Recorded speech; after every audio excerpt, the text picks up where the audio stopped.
I am Vinnie Tortorich. Folks, your good intentions have been stolen, but don't worry. I'm here to help you get them back. You may be soft and succulent at the beginning of this process, but hang in there. Before long, you will be lean and mean, guaranteed. Guns N' Roses came to mind. They were real popular in the late 80s when I was still young. Still had a lot of natural testosterone running through my veins. And that's what we're talking about today is testosterone, period. And, I think about this kind of thing a lot. Well, before I start musing on, folks, he comes in here every Wednesday, whether I want him to or not. I'm talking about the great Mr. Chris Shaffer. Yeah. So, Chris, life is a funny thing. And today we're going to be talking about, particularly testosterone in men, I guess. Right. And, you don't realize what you got till you don't got it. Right. When that song was popular back probably around 1990 or something like that, I was probably 29, 30, something like that. If you look back, there's no shortage of photos. The famous one with the conch shell, that was long after this song came out, pretty much. Probably. Yeah, I think that's Appetite for Destruction. So that's like 87 or 88. Yeah, and that photo, I was clearly in LA. It was 91, 92. So I was 30, 31 years old. And that's what I looked like back then. Not only that, I was mountain biking in a pro division at that age. Think about that. I could think back on those days. I'm 63 now. I could think back on those days and I still know what it smells like. It was 5 minutes ago in my life, which is a depressing thing because you realize that was 30 years ago. Plus, I don't have 30 years left, right? There's no way I'm going past 93. It's just not going to happen. Well, not with that attitude. No, of course not. I'm not Dave Asprey. I don't think I'm going to live to 150, especially because I've beaten cancer twice. Chemo just ravishes your body and all that stuff, but never mind all that. When I was 30, I was still operating at a level where I could be a professional mountain bike rider. I could take pictures. People used to ask me back then, are you on juice? They used to call it juice back then. Now they call it gear, or whatever else they're calling it, because it comes in all forms and shapes and everything else. But the bottom line is I've never taken any exogenous hormone ever in my life. Period. I've taken things that you hope may boost testosterone, but there's no efficacy behind it. Mostly it's food, mostly it's eat a lot of red meat, do all the right things because some of that stuff will boost your testosterone. But there's no doubt as we get older, by the time you hit 50, it's cranking way down. And that's usually most guys, I talk to guys in the consults now, they're 40 and 41 and they're going, I got to go see my doctor. Well, you start taking this stuff, there's no going off of it, right? You're there for life. It's not like you'll take it for a while, build up some muscle again and look a certain way and feel a certain way and then stop. Well, your body will down-regulate for a long time until it catches up again. So there is no getting off that treadmill. I say the same thing about GLP-1s and everything else. Drugs are drugs, and once you're on those type of drugs, the off-ramp is not good. You don't stay where you are when you were on the drugs. Just like I can't stay where I was when I was 31 or 32. And to be honest with you, I was still racing at a high level, even though not under pro contracts, until I was 50. So you can hang on to that youthful feeling for a long time. But at some point, there's a decline that you feel. Now, I'm 63. I can look at me at this age. I'm still in zero juice. I take my shirt off at the beach and I still get not so much compliments as much as curiosity from the some dude coming up to me at some point going, "Hey," and it's a backhanded compliment. "You're an older guy and you look great." In other words, my face does not match my body at the beach. Right? I still have a fair amount of muscle. I still look good. My waist is the same as it was when I took that conch shell photo. So if you work diligently in the gym and you eat on point, you can look a certain way. But there is no doubt that you don't feel exactly the same as you did back then. Recovery takes a hell of a lot longer. So you have to be on point, like a guy like me, getting the proper amount of sleep, getting the right nutrition, living it, getting sun, right? Getting that vitamin D, getting everything you can to try to maximize what you have, right? I've probably said this on a podcast before. I'm 63. There was an actor, he's no longer with us, named John Mahoney. You may remember John Mahoney from a movie called Say Anything. Remember the boombox over the head? What was his name? His daughter, Mellow Yellow, his daughter was the actress in that movie. Donovan. Most people don't know that. That's Donovan's daughter. You lost me Chris, at Mellow Yellow. all right, there was a song called "They Call Me Mellow Yellow." Yeah, but that's not what I associate with Mellow Yellow. I associate the actual drink for whatever Oh, reason. there's a drink called Mellow Yellow? Yeah, it's a soda. I think it was Coke's version of Mountain Dew. Right. And like it's not that I don't know the song, but I was like, Mellow Yellow. That's a weird thing for Vinnie to bring up. Yeah, highly Donovan. caffeinated citrus flavored soft drink launched in 1979. All right, Donovan's daughter's name is Sky. That was the name of the actress in the movie. I think her real name is Lone Sky. But it's the whole hippie thing, right? And she was in that movie, Say Anything, pretty famous movie. John Mahoney was the father in that movie, if I remember right. He was her father. John Mahoney is also the father in the sitcom Frasier. John Mahoney started that show when he was 53. And that show ended 11 years later. So let's say he was 64. I'm John Mahoney's age when that show was ending. I'm 63. I do not want to think. Now, of course, he's walking with the limp and they got old man clothes on him to make him look older and everything else. I would like to think that I looked younger than John Mahoney overall. He looked diminished in the final seasons of that show. Right? I don't want to think. By the way, that show had a lot of weird things. Niles, who's a gay guy, played a straight guy, and the guy who played Bulldog, who was a gay guy, played both gay guys played straight guys, right? Bulldog was a gay guy in real life, played the straightest, hardest testosterone dude in the world. Niles, who was also gay, played, and John Mahoney, who was gay, played straight. All of the guys in that show were gay in real life, played straight. Crazy, right? Yeah. Figure. So, yeah, at any rate, that's neither here nor there. Acting. You can do whatever you want to do when you're acting. Yeah.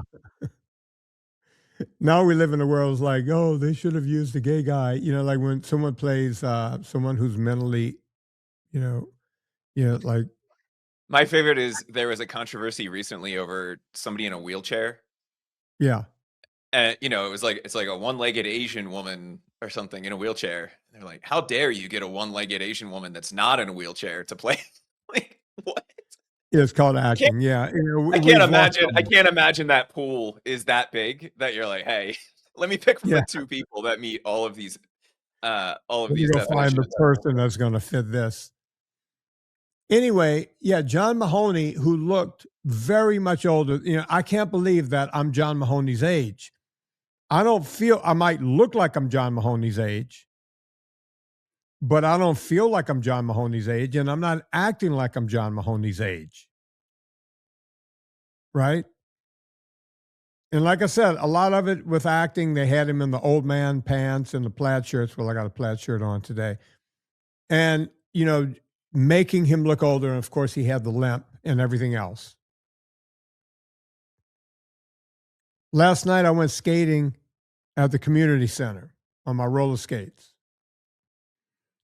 And I'm by far not the best skater out there. Go on. Hang on. You're talking about not feeling like an old man, and then you said, Mhm. "I roller skated at the community center." That's right. That was a bunch of kids and me. Were they also playing bingo at the community center? Or I have no idea. They got a gym over there. We have a pretty cool community center. It's got a gym and everything, but they have this wooden floor area, and they said, you know what? People might want to roller skate in here, and they open it like 3 days a week for certain hours. And I've been showing up since I got back into rollerblading. I got those roller skates, and I had to find a place to go. I go to the Carver Center. Here's the deal. I'm the oldest guy there by far. Right? There's some really good skaters doing the dancing around, that kind of thing. And I just put my skates back on. I'm trying to get back in the groove. I'm smooth, but I ain't dancing, right? I'm not that hip yet, but I'm not like falling all over the place. I'm smooth. Well, when I was leaving, there's an older lady, she must be in her 70s, who her job is to just man the thing. She sits behind a low desk, and I'm figuring she's doing anything except watching the skaters, right? But her job is she is not looking at a phone. I mean, she's staring off into space. I see her every time I make a circle around.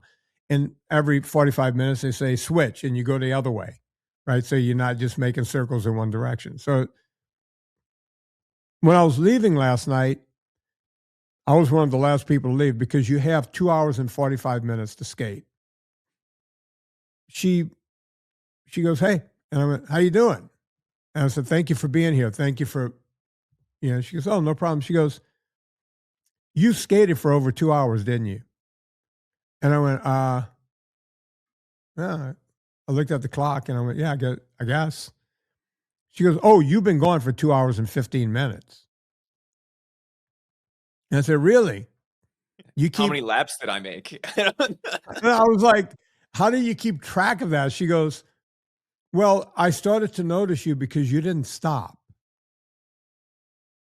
I never stopped." And then I realized it's like, oh yeah, most people skate for a while and then they sit down. There's a bunch of chairs you can sit on or what have you. Some people take their boots off and rub their feet. I guess their boots don't fit right or whatever. She goes, "But you never stop." And I said, "Yeah, I'm not going hard enough to stop." She goes, "I've never seen anyone just skate for 2 hours and 15 minutes." And I walked out of there thinking, oh, she should come watch me rollerblade because, as you know, I'm having meetings with you while I'm rollerblading, and I never rollerblade for less than 2 hours. If I don't have time to do 2 hours, I just don't go out there. And when I'm rollerblading, I'm not taking it easy like I am on the roller skates. I'm hammering, right? As you know, I'm out of breath some of the time when we're talking. I got to take a second to catch my breath. And it makes me realize, oh, you're still doing it, right? You're still doing it. And I want to continue to still do it as I age because 63 is going to be 73 in 5 minutes. And 73 is going to be 83 in the next 5 minutes. And I want to be doing the same things at those ages as I'm doing now. It was the reason I went skiing this winter. I kept putting it off, putting it off, putting it off. And then finally I went, I got to go somewhere and put skis on my feet and ski. Right. So if you stop doing things, there's no reason to start doing them again. There's no good reason to not start doing them again. Did that make sense? I It's think it did. hard to start doing them again, even though there's not a good reason not to start doing them again. Is that what you're going for? Yeah.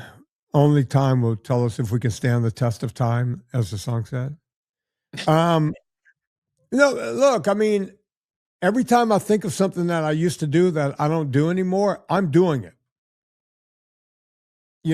Shortly after cancer, the guy that works in my yard, he's not pro anymore, but he still rides competitive cross country, motocross.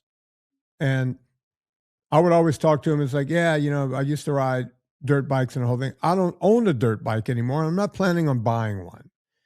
Right? It's just something else that sits in the garage, 11 and a half months out of the year. But he kept going, hey, you come with me. We have extra bikes. I wasn't even out of the woods completely on cancer this last time around. And he mentioned, hey, I'm going to this track and it's going to be closed off. No one else is going to be there. Would you like to come? And I went, hell yeah. Don, my buddy Don, hang on. It's the billionaire Don Connington's Friday 5 o'clock. Don thought I lost my mind. He's like, dude, you're not even in the clear yet. My neutrophils weren't where they needed to be. I wasn't even allowed to travel yet. But I got on a dirt bike. I put on the equipment, got back out on the dirt bike, and I'm out there popping wheelies and jumping over jumps and doing all the stuff I used to do. And you know what? Felt like a kid again. So when we talk about testosterone and doing things, a lot of times we become John Mahoney, or what the John Mahoney guy portrayed in The Thing. He was an older guy. He was retired. He got shot in the hip. And, he's just sitting on a Barca lounger for the rest of his life. I don't want to be on a Barca lounger. I want to be out there participating in life. And sometimes I think that's more important. And that puts more gas in the tank than anything else. Now, I'll say this about my own testosterone. According to every doctor that's tested me over the past 10 to 12 years, my total testosterone has been as low as 270, 275. And on the high day, it's 400. I think one time I was measured at 425, and that was during a blood test in the morning when your testosterone is naturally higher. I have what doctors would call a clinically low level of testosterone. I'm still able to keep muscle on my body, and I'm still able, I'm just going to be honest, and maybe I shouldn't talk about me and Serena here, but I want to have more sex than my wife, which, people go, oh, I don't want to have sex. I want to have sex all the time. I'm 63. I still want to have sex. So I've asked several doctors. I've asked my urologist, the guy that cut, the thing off of my testicle. I've asked my GP. Rest in peace, Guam. Yeah, Guam is gone. I've asked my GP. I've asked a couple of experts that's been on the show, people like Ben Bigman and this and that and the whole thing. Dr. Anthony J., who was formerly with the Mayo Clinic. All these guys that know about testosterone, it's like, why is it mine is just categorically low, that of like an 80-year-old man, yet I'm still doing everything? And the only answer they can give me is that it has something to do with free testosterone. So I don't really understand testosterone that well, but what I do know now from these experts is it doesn't really matter how much you have. It's how much your body can use and how effectively and efficiently your body uses that free testosterone. So even a guy like me with chronically low, and you would say, well, geez, Vinnie, if yours is that low, why don't you take a low shot or rub that gel on your body or get the pellet or any of the other forms that we're going to probably talk about here today? Why don't you do some of that? Well, I'm just going to be honest. I'm scared. I'm scared of it because I'm a 2-time cancer survivor. I don't want to give my body any chance of figuring out how to get cancer again. I don't, right? So that's why. That's why I'm not getting a pellet or a shot or a pill or any of it. I'd rather be low and figure out ways to utilize what I have. Chris, before we go into the information you have there, I need to tell the good folks about Jasper. JASPR, jasper.co/Vinnie. You don't want an air purifier in your room because an air purifier doesn't do jack shit. I had one for years, nothing. I now have an air scrubber, Jasper, jasper.co/Vinnie. I have a relative who is going through a situation with black mold. There was a leak in her roof and the whole thing. And her dad called me up and said, hey, I hear you advertising this Jasper thing. Would it help? I called the people at Jasper. They said, absolutely.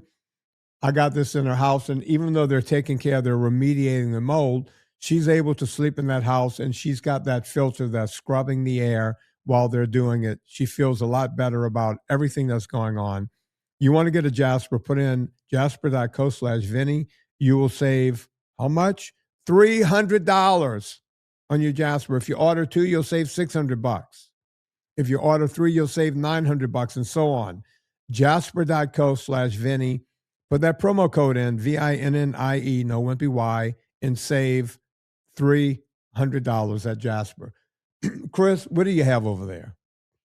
So we have a whole bunch of stuff, and you touched on a few of the things, but I think we need to kind of set the frame to start with. You and I get questions all the time about peptides, about hormone replacement therapy, about testosterone therapy, all of these things. And our response is typically fix everything else and then consider it. So we wanted to do an episode on it. And the reason we're getting more and more questions is because if you look at the research, average testosterone has been declining about 1% per year since the 80s. And so old men now actually have more testosterone in a lot of cases than younger men, which is really interesting. But the people who mostly listen to this podcast fall kind of in the middle of that group, right? Your 30s, 40s, 50s, maybe early 60s. And you're noticing some of the symptoms of decline of testosterone in yourself. Now, for most of the people listening to this, that's going to be a natural part of aging. But the thing that seems to be the biggest problem is the thing that we rant and rave about all the time. It's not actually age-related decline. It's diet and lifestyle factors. So I wanted to talk about a few of those because if you fix those, in most cases, you'll start to see the return of that level. And you may not be exactly where you want to be. And this is the other trap, Vinny, and you just touched on this. If you go get a hormone panel done, right, they will say you're out of range. Like you're not quite 85-year-old woman territory for total test, but you're on the low end of what would be considered healthy for somebody in your age and gender / sex bracket, right? Can I break in right there just a little bit? Yeah. All right. So back when I first started noticing, because I was feeling like crap, that I said 10 years ago, it was more like 15 years ago. It was a couple of years after, I was cured the first time of leukemia. I was feeling like crap all the time. My T3 kept going off, and that's a thyroid thing. And that's related to being worn out all the time from not having, and that's when they started testing my testosterone to see what was going on there. And it was clinically low, 270, 275. I mean, that's zero pretty much. And I started doing things. Now, every time I go in, it's 400, 420, 425, which is almost double what it was. I think one time I got close to 500. I said 425. I got just under 500, 485 one time. I'm thinking back through them because I get tested twice a year. And a couple of the things I've done differently is Well, in 2015, I started my own vitamin company and got the good vitamin D in me.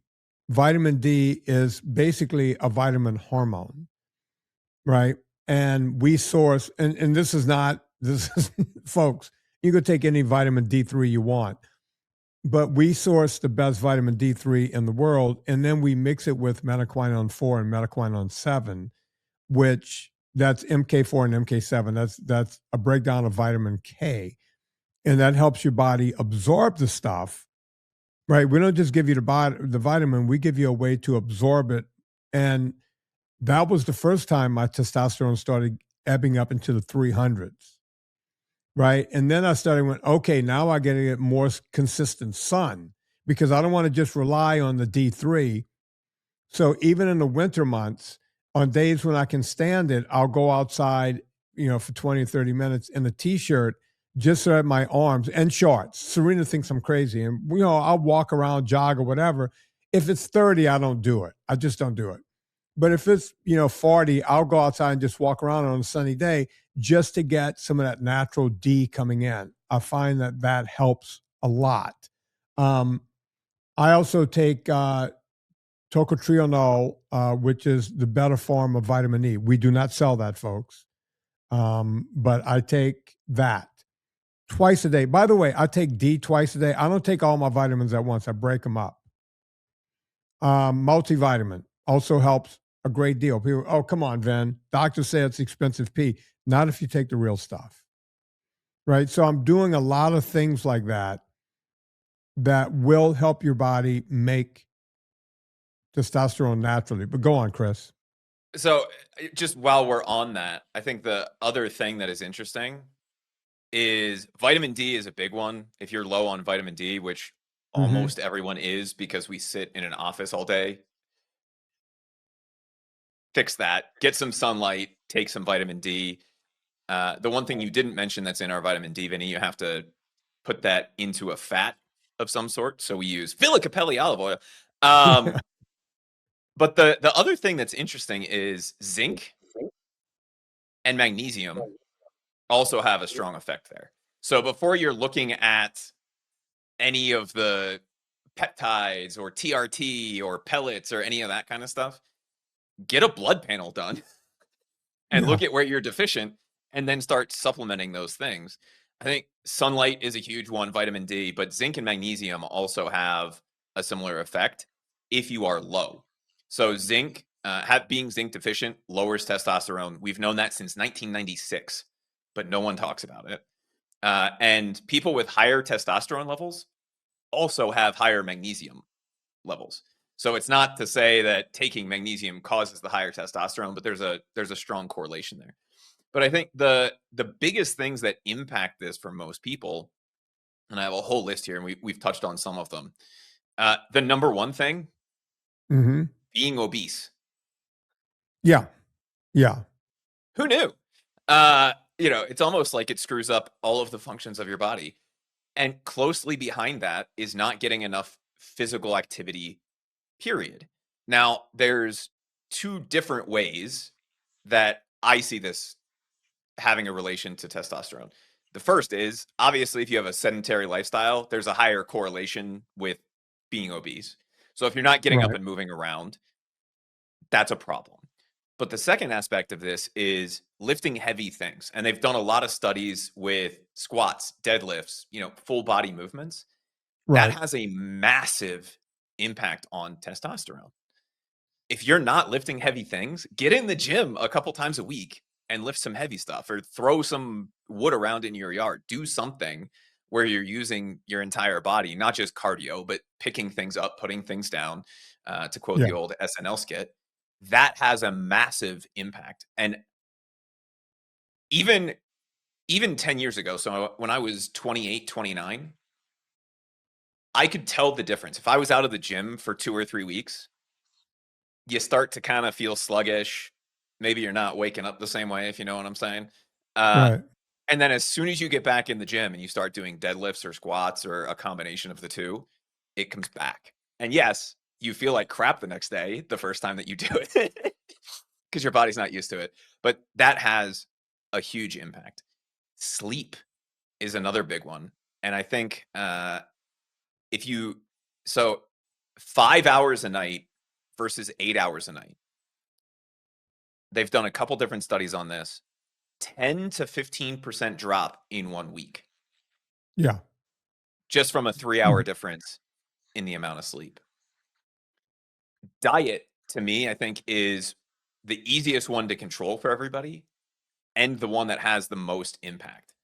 So low-fat diets reduce testosterone because just like vitamin D is a hormone precursor, cholesterol, saturated fat, unsaturated fat, all of those things are used by your body, broken down into the precursors for hormones. And people who eat a higher fat diet, especially in combination with low carb, have higher levels of testosterone. I don't know if you know this, Vinny, and I didn't know this, but it gave me a heart attack when I read the study. And there's a couple different studies related to this. A single high sugar meal can drop testosterone. How much do you think it drops it, and how quickly? It drops it very fast. I don't know the exact time. I'm going to say upwards of 30%. I'm just going to take a guess. 25% on average within the Yeah. hour. Now, Yeah. obviously, that mitigates over time. But it Right. took people 3 to 4 hours to regain their baseline level of testosterone. How many times a day are you supposed to eat, Vinny? You're supposed to eat 3. How many hours a day is the average person eating? Probably 12 hours, right? Like Yeah. between Yeah, 6 just and 6-ish snacking. or Yeah. yeah. Yeah. So if you're doing that at every meal, and they say, so the study says high sugar meal, and I'm going to give you the number here in a second. Okay. If you're eating 3 of those a day, you're suppressing your testosterone throughout the entire day. And we know that testosterone typically is higher in the morning, which is why men tend to wake up the way that they tend to wake up if everything is working properly in your body. But if you're suppressing that at 7 o'clock in the morning when you eat breakfast, at noon when you eat lunch, and then again Right. at 6, Right. 7 o'clock, you're way below where you should be. So just not eating high sugar meals, high sugar in quotes here, can help you massively increase the amount of testosterone. 25% difference, right? The first study that did this, and it's been repeated a couple times, 75 grams of glucose. So that equates to about 60 grams of sugar, which is 1 Starbucks Frappuccino, a standard 20-ounce glass of orange juice, a bagel with jelly, a bag and a half of Skittles, or 2 donuts. Wow. Wow. Yeah. And okay, so you go to McDonald's for lunch, you get their metric shitload of Coke, the one that Yeah. has the base just to fit in the cup holder, and then the whole cup is like this bottle, It's right? amazing how they've done that. Yeah. That's got to be more than 20 ounces. Somebody correct me, yell at me in the comments. That's got to be way more than 20 ounces of beverage. That's probably a 32-ounce drink. It's huge. And by the way, the last time I bought a car, which was in 21, so the newest car we have is a 5-year-old car. It was a Toyota, and the drink holders have a rubber sleeve in them that's designed to come out so that you could put a bigger thing in there. In other words, this thing right here, this 40-ounce water thing that, I keep one of the sleeves out. There's 2 sleeves in my 4Runner. I keep one out because this big 40-ounce can fits right into it. That's how big it opens up to. So, yeah, the car companies even figured out, wait, we got to put bigger cup holders in these cars. And I Okay, think so my FJ, which is from 2010, I still have that car. My FJ has that too. Yeah. my random stab in the dark was right. The average, and so apparently large varies by location at McDonald's. Mhm. The most common size for a large is 32, It's but some crazy. locations offer up to 44 ounces. Vinny, that's 1.3 liters. I just don't get. I guess I do get it. It's all sugar. But when I was a kid, the Coke used to come in like a 6 or 7 or 8 ounce Coke in a big thick Coke bottle, right? Remember Coke bottle glasses and the whole thing. I couldn't finish one. Like I would sip on that thing, and when I got about 2/3 done, when it wasn't ice cold anymore, I completely lost interest. I could not finish a Coke. Are you like that with everything? Like are you a cold water guy? No, I like my water not really cold. I like it almost room temperature. And this is the one that drives my wife crazy. In the drip coffee thing we have upstairs, as soon as it's finished dripping in the morning, it's decanted into a thermos, right? Because I don't like coffee to cook. Coffee, when coffee you let it cook on that heating element for too long. But I'll do a thing where I'll pour a cup and it'll sit on my desk and it's room temperature. It's cold where I'm still drinking it. I'll drink coffee that has been gone down to room temperature. Now, the one thing I do like hot is if I go make an espresso back here at my espresso bar, I like to, just like an Italian, I stand there and drink it in 3 or 4 sips really hot. That kind Yeah. of makes sense. And I think the thing with coffee, you shouldn't let it sit on the burner. And I know this has changed because Dunkin' Donuts changed how they store coffee. But back in the day, they used to throw coffee out every 18 minutes. Right. Because it would burn just sitting on the warmer. It caramelizes. It's horrible. Yeah. But Chris, I want to go back a little bit. We can Yeah. sit here and talk about coffee all day long. By the way, folks, purecoffeeclub.com. Go there right now. Dr. Drew asked me one time, after my first supplement came out, which was a multivitamin, my second supplement right behind it was, do you know what it was? Do you remember? The Magnesium. And he said, why are you coming out with that? I said, for 2 reasons. Everyone is lacking in in magnesium. I said, but more so, this vitamin company is not for everyone else. It's for me. I'm making supplements for myself. Unfortunately, if I made a bottle of vitamins at a time, it would cost me like $10,000, $15,000 per bottle. So I figured out, wait, I can make a shit ton of bottles, take what I need, and then sell the rest to everyone else at a discounted price. So everyone else gets to enjoy that. That's the whole, Chris knows this. You guys don't know this. That's the whole idea behind purevitaminclub.com was I'm just making vitamins for me, but in order to make them affordable for me, so I tailored the best sourced products on the planet, and they're not all created equally. They're for me. You guys just get the benefits of it, and I sell it to you guys at a reduced. Vitamins that we make, everyone else is selling. If you went to Pure Encapsulation or Thorne or anyone else, and by the way, they even put fillers in theirs. They sell for way more than we do because they need to really make a killing. We don't have to make a killing. I'm just trying to make vitamins for me. That's the whole idea. Give you guys a Rolls Royce, sell it to you for a Toyota price. So the reason that came out was I learned that magnesium and taking large quantities of magnesium is also good for testosterone. I learned very quickly when I started taking magnesium citrate, magnesium malate, magnesium carbonate by themselves. If you take a little too much, you could give yourself disaster pants. You always have very loose stool or you have the runs. And in order to get the amounts that I needed, I had to take large amounts. That's how I came up. And if you notice, I actually take my magnesium off label. I tell you guys to take two once a day. I take 4 in the morning, 4 at night. And that does not cause any kind of, stomach distress for me or anything else. And maybe not for you.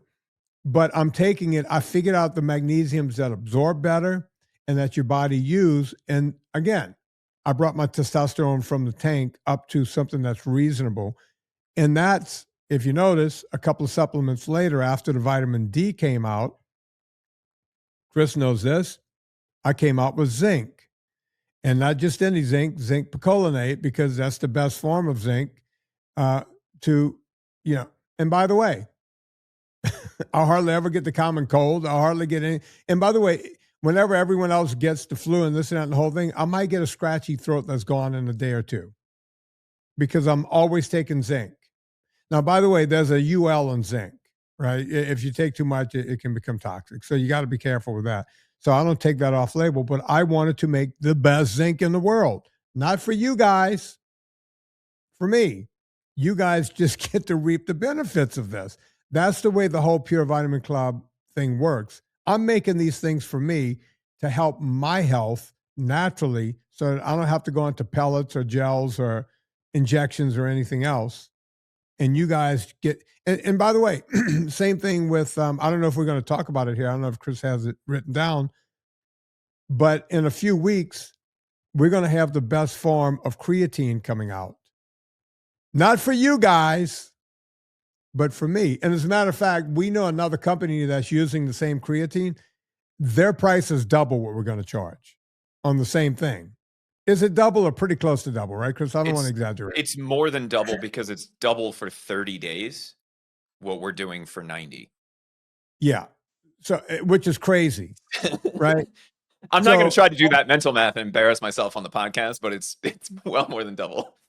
Yeah, and we do this crazy thing where whenever I come up with a product, I tell Chris, okay, what does it cost me? Okay. Now we have to charge shipping. Okay. The government's going to make me pay taxes on this. Okay. How do I make $1? I'm not, Chris, am I making this up? Everyone thinks I'm crazy. I want one solid dollar over taxes and this and that and the whole thing. That's all. I just want a solid dollar in my pocket so I can say, okay, I'm making money on this. And if something goes haywire, that's why when everything went haywire with the company a couple of years ago, I didn't have enough profit. I almost went broke. I didn't have enough profit built up to survive it. I had to go put my own money back into the company again just to keep it going. Chris? 100%. And I think the creatine thing as it relates to testosterone seems to be a little bit of a myth. Yeah. It seems to impact DHT more than testosterone directly. And that came from the rugby study they did in the clinical journey of sports medicine. What did it tell the audience? What did it say about, because DHT is what's spit. I'm just going to give you guys a cartoon. DHT is what's spit off by testosterone, both naturally, that what your body makes, or if you take an exogenous testosterone. DHT is what makes, when we get older, my understanding is what makes our prostates enlarge, even though you might not get cancer from it. It's also linked to male pattern baldness and female baldness. And if you can control DHT, and there are drugs out there that controls it, things like finasteride and all these things, by the way, which has their own side effects. So you're taking something to get rid of a side effect and you create more side effects. And there's some studies, the efficacy is pretty low on it, but if you take a really good form of saw palmetto, like the really good stuff, and you're taking, I don't know, it's like 300, 400, 500 milligrams per day.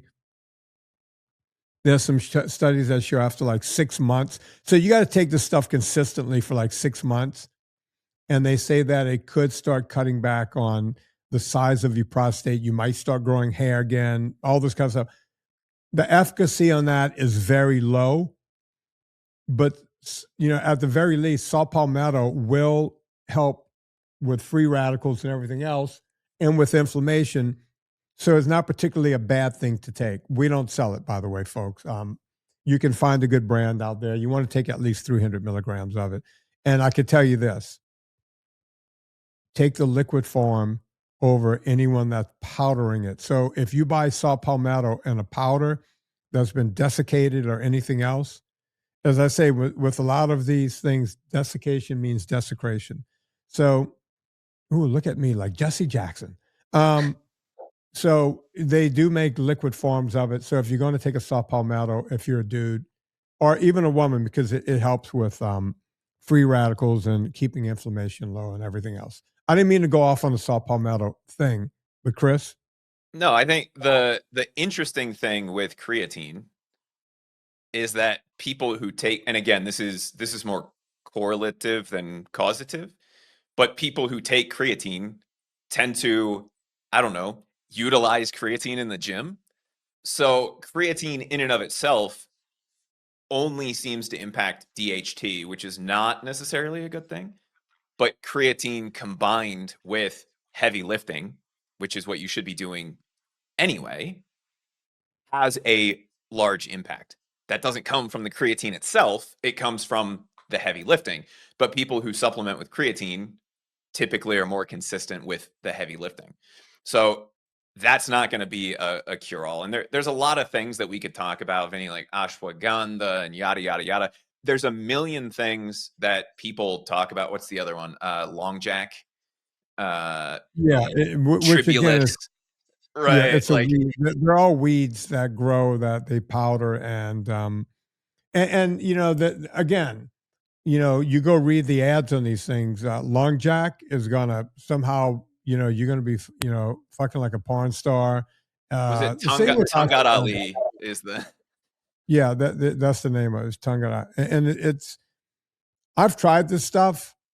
I've tasted it because I like to try everything to see what it tastes like the worst thing you've ever put in your mouth. It's like I don't know how anyone would take this stuff.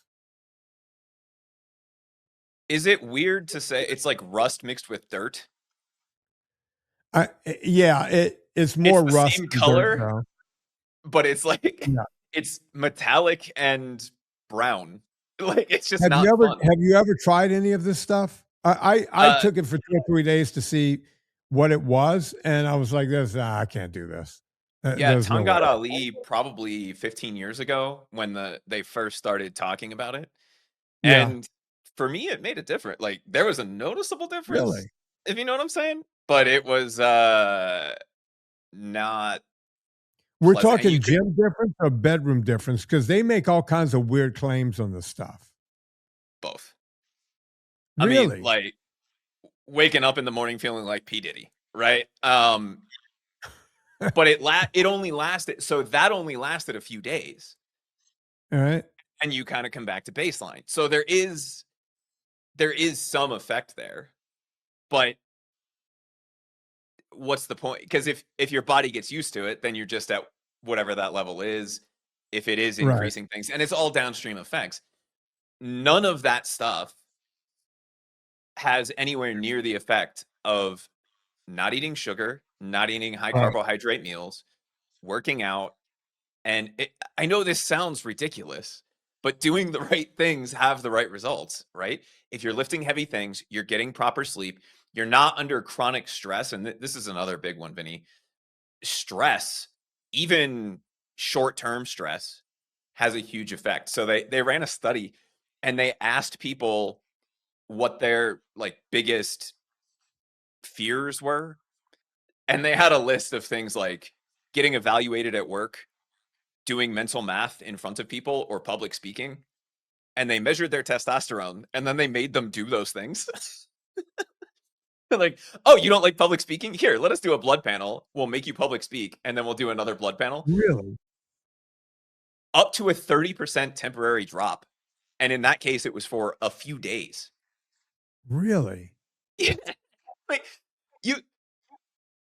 you couldn't do that study now. They did that study in the early 80s, but that would be too mean to do now to people. right. They're like, tell us your biggest fear. All right, now let's go do that, and then we're gonna study you.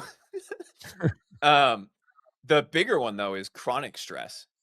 So shift workers, Right. caregivers, if you're in a high workload occupation, up to 40% lower testosterone. Now, the two groups there that kind of stood out to me that it's not just stress would be shift workers, because that typically screws with sleep, and caregivers, right? If you're a long-term caregiver, you're going to be up at 3 o'clock in the morning because somebody wet the bed or somebody needs to do something. So, maybe not as high as 40%, but again, 20, 30, 40% drop in those groups. Sleep, again, 10 to 15%. If you restricted 5 hours of sleep per night for 1 week, right? So if you're getting less sleep than you need, and we should probably do a podcast on sleep at some point, because not everybody needs 8 hours. I've had sleep specialists on this show over and over and over. There's one guy I really like. I'm going to see if I can get him back on. The crazy thing about sleep is, and they all say the same thing, once you're up, like, so you wake up after 5 hours and now you just try to hunker down and get more sleep. They'll say that's it for the day. If you're wrestling around in bed and trying to force yourself and you cat nap back and forth, you've already done your sleep for the night. That's it. That's why they all come up with the same thing. Shut off all the things, get the strobing lights out of your eyes. Alcohol affects you in the middle of the night. Alcohol, people think, oh, I'm going to have a nightcap and it's going to help me fall asleep. Yes. And then it wakes you up, or you have, restless sleep, even though you don't think you woke up, you have this, it really fucks with. There's all kinds of things that will mess with you where sleep is very important. Right. So that's an issue. Whenever I do the consults, by the way, folks, if you want a consult, you go to VinnieTortorich.com and go find it. It's on the page there somewhere. You can talk to me tomorrow. Whenever people tell me I was doing everything was fine, and then I had to take on a second job as a bartender, or they move my work to nighttime, so I'm working dog shift now, and I do that for X number of weeks, and then they put me back on daytime. They start gaining weight again, right? They get weaker in the gym. Everything happens. Long haul truckers who had daytime and then they put them on nighttime shift because boom, same thing. They all have the same problem. They start gaining weight and everything else because we're not nocturnal animals. We need to sleep when it's dark. It's what we are. And it becomes a problem. You just touched on something that I think is a recurring problem for a lot of people. You and I have talked in the past about if you get a crappy night's sleep, and I don't know if this happens to you, but I know it happens to me, and I know there's science behind it.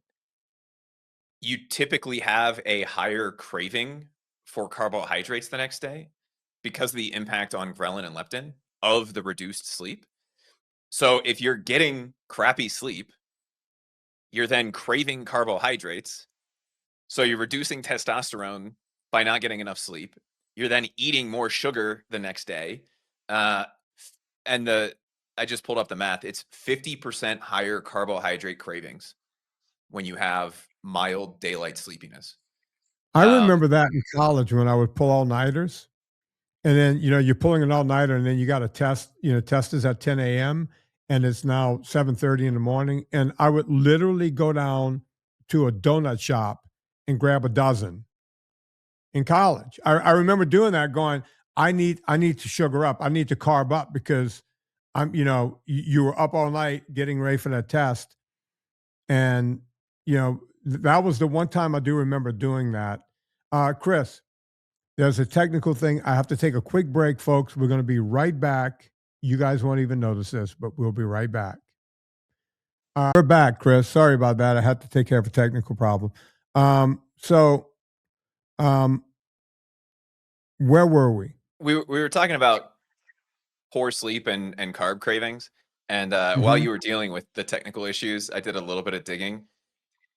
So the reason that happens, Vinny, is it screws with ghrelin and leptin, but then it impacts the endocannabinoid system, right? Something we hear a lot about nowadays. Yeah.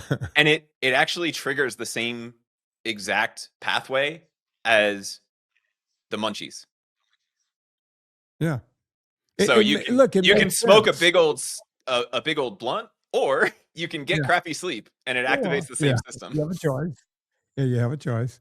Yeah, look, the whole thing is crazy. Now, the bottom line is, folks, I will not tell you not to go take testosterone. I talk to a lot of men all the time because of the consults, and they will tell me it's changed their life. I've had guys tell me it's saved their marriages. They the way one guy put it is he felt like his windshield on his car was just full of mud and it was just wiped clean. Like the whole world looks clearer and better to him. And I get that. I've had other people tell me it was a nightmare for them. They could, one minute they're leveled off at 800 and then somehow they end up at 1500, but there's a pellet in them. So there's no way to remove the pellet. So now you have too much testosterone going in for a long time and, all these different things. But mostly what I hear is that people like them. You have to make a decision for yourself. You want to live with, taking a shot for the rest of your life and, chancing, cancer or not, maybe not. We don't know. Now they're saying they used to say it was, it causes prostate cancer. Now they're saying the exact opposite. It can help you not get prostate cancer. I'm not a doctor. I don't know. And the doctors don't seem to know. If I talk to 10 doctors, I'm going to get 12 opinions, right? It's just what it is. I know a lot of women take the HRT, the hormone replacement therapy, which is not so much testosterone. I have people on the show saying these women feel better. It's worth it for them. It might shave years off their life. They might live longer. We don't know. It can cause blood clots down the road and everything else. But if you're living for today and that's what you want to do, I say go for it. It's not for me. It never will be for me. So that's just the way that goes. Chris, where do you stand on it? Would you take them when you're still young? You don't have a problem yet. Would you consider them if you weren't feeling the same? If everything else is not dialed in, no. If I'm eating right, and that I think comes back to the three things regardless, right? Whether you're a man or a woman. And Vinny, most people don't know this, but women produce 3 times as much testosterone as estrogen. They just don't utilize it the same way that men do. But it's still extremely important for women. And it's the reason that HRT is so popular, especially post-menopause, because you're getting them the balance back. It's extremely important in women for energy, libido, bone density, and obviously muscle mass like it is for men. But if you're really dialing in everything else and you're still not where you want to be from either a free testosterone, we started talking about this at the beginning, right? Your total number, just like everything else, you go get a blood panel done. They're like, oh my God, your cholesterol is sky high. Okay, what's the particle count? Oh, you're perfectly fine, right? Oh my God, your testosterone is really low. But in your case, your free test, which is the thing they should actually be looking at, because that's what your body can use, is on the upper end of average or close to the high end of what most men have. Yeah. If you have excess body fat, that is the biggest one. 10 to 15% weight loss is a 100 to 300 nanogram per deciliter increase, which is huge, right? That takes you out of low to smack dab in the middle of average or like the low end of high. And that's for men or women. Fixing the sleep, again, we talked about this 10 to 15% difference in the total amount. And lifting heavy things for both groups of people makes a huge, huge difference. And that specifically doesn't just impact testosterone. That helps with growth hormone, IGF-1, glucose resistance, everything, right? If all of those things are dialed in, you're getting into the gym, you're doing your deadlifts, and you're still below where you want to be, you don't feel right, then I personally would consider it. But what I've noticed is if I notice a difference, and again, I'm 38, I think. Mm-hmm. If I notice a difference, I can almost always trace it back to I was traveling this week, so I didn't get into the gym. I've been eating like crap, whatever it is, or I haven't slept well this week. Right. And if you fix those things, it all comes right back. So I'm not against it based on the science, but it's not something that would ever be my first or second line of defense. I would look at those three big things, and then I would look at like a vitamin test, right? Am I deficient in zinc? Am I deficient in magnesium? Am I deficient in vitamin D? And supplement with those things before I would go, because the downside to TRT or HRT is once you're on it, you're pretty much on it for the rest of your life. Yeah. And not a huge fan of needles. I'm not scared of needles, but the less I have to get stuck, the better. So, and I don't want to walk around with pellets or creams or any of that kind of stuff. So I would put it off as long as I possibly could. Or, look, and by the way, folks, you're not going to be me. And I'm saying that because this is how I live my life. My degree is in exercise physiology. I've done nothing but exercise. I've made my living off of exercise. And I'm not expecting anyone to do what I do. But I started this whole thing by saying I live with a lower amount of testosterone than most people. And I get a lot of rubber to the road, so to speak. My body utilizes it. But again, one of the things I did about 2 years ago, I started cutting back on the amount of aerobics. I used to do well over 420, 450 hours of aerobics a year. I've now cut that back to I think last year I did right at 300 hours. So I cut 100. What did I do with that extra time? I spent more time lifting weights. Made a difference. I had to give myself a Christmas gift, not this past Christmas, but the Christmas before. Serena goes, "You need a gift." I went out and bought one of those Rogue assault bikes, those Echo bikes, with, the hand, where you do the hand and okay. Once a week, not twice a week, once a week, I added in a VO2 max workout to build up my VO2 max, right? I've added that in. I also, on that same day, when I get off of that bike, I do a VO2 max workout on the rowing machine. I don't do anything else on that day, just those two things. I've added that in. It all makes a difference if you're living on point. And that's the part I'm not expecting any of you to do what I'm doing, because what I'm doing is kind of crazy. I'm doing VO2 max once a week. I'm walking X amount. I'm jogging. I'm on rollerblades. I'm at the gym. I get it. You don't have time. This is my job. This is my life. But you need to figure out which version of that you can do. We can all certainly start with the proper amount of sleep. We can all certainly start with getting the proper amount of nutrients and vitamins, first with your food, and then with exogenous supplements like purevitaminclub.com or whatever you want to take. Go take someone else's product if you want to spend more and get less. I'm fine. That's where it is. And just like me, you might, if you do any of this, you might get more rubber to the road, right? You might get more horsepower down to the back wheels, as they say. So we'll leave it at that. Chris, we don't have any specials going on right now, do we? No. Yeah. Okay.